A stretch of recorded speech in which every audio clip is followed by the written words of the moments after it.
Hey FujiFanBoys, welcome. It's 11:30 right now and I wasn't sure whether I should do this video. This is one day before the summit. I'm very lazy, but hey, long story short, did a quick setup and here I am. We're going to talk about the new GFX100S Mark II, right? And also the GF500mm Tele, right? Prime. Okay, let's start with the 500mm. Okay, I like this lens, the Fujifilm GF ecosystem has been growing with the new addition like the 2 tilt shift lens, which is actually amazing. And right now they added this new 500mm, not zoom, but tele prime lens at 5.6, alright? What is my impression of this lens? Is it heavy? It is 1,375 gram. Alright, to put this into perspective, this is the 100 to 200 lens, lens. The difference is about 300 over grams, and the height difference is about 20% taller, right? 20% taller, okay? Lens has 21 elements in 14 group. Its filter thread is 95. That's not really small actually. So this lens is about 400 mm in 35mm format equivalent. So I brought this lens for a holiday in Melbourne and in South Korea last month, 2 months ago, sorry. And I packed this lens together for 110 GF and 45 on a holiday. And this lens fits nicely on the 20-liter backpack by PD. At the bottom, fits nicely. So do I have any issue using this lens when I'm traveling? No, it's just another lens. Is it heavy? It's manageable, Is it light? No, it's not. But compared to some other full frame equivalent, this lens is actually very, I wouldn't say it's very light. It's light enough at 1,375 grams. Okay, autofocus is quick. I have no issue with it. It locks in pretty well. What do I like about it? It's the image quality. It's sharp, alright? I'm going to share with you the pictures. I'm going to share the pictures I've taken in these 2 countries. If you're doing wildlife, 400mm is the minimum, I guess. So I'm just using it for general purpose. Have a look at the pictures I've taken so far and tell me what you think.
Now the GFX100S Mark II.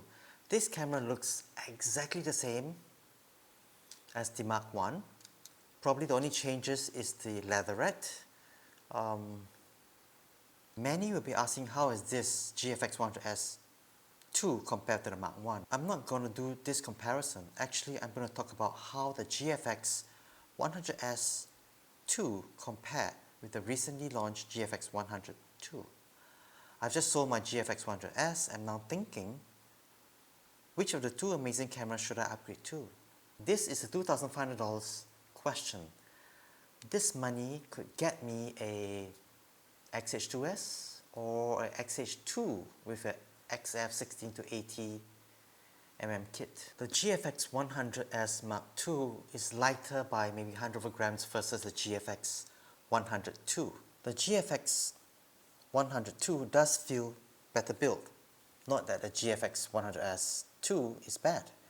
And of course, the ability to add a vertical grip and an EVF2 adapter is important to some photographers, but not all. Basically, both cameras use the same sensor, which is the 102 megapixel CMOS 2. Okay, as for the viewfinder, the GFX100S II has 5.76 million.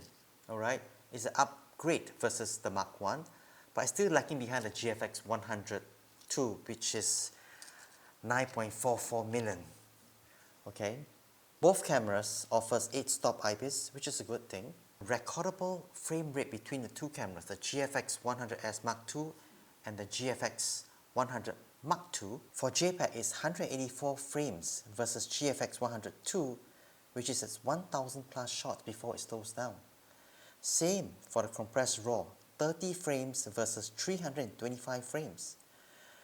This is due to the write speed of CF Express Type B options in the GFX100 II. Autofocus speed feels a little slower versus GFX100 II. I may be wrong, as this set I'm holding is a pre-production set. If you are into video, the GFX100S Mark II offers 4K compared to GFX100 II, which has 8K. Both cameras have shutter speed of up to 1/4000 mechanically. The only difference is electronic shutter. The GFX100S Mark II, 1/16,000 versus GFX100 II, which is 1/32,000 of a second. In conclusion, GFX100S Mark II, great value at 4,999, great improvement versus its predecessor, and it's 4K video now, 8-stop IBIS, and what else? And the best thing is, if you own the GFX100S Mark I, and if you upgrade to the Mark II, I don't think your wife is able to tell the difference. So go ahead. You have my blessing. Once again, thank you for watching FujiFanBoys. Take care and good night.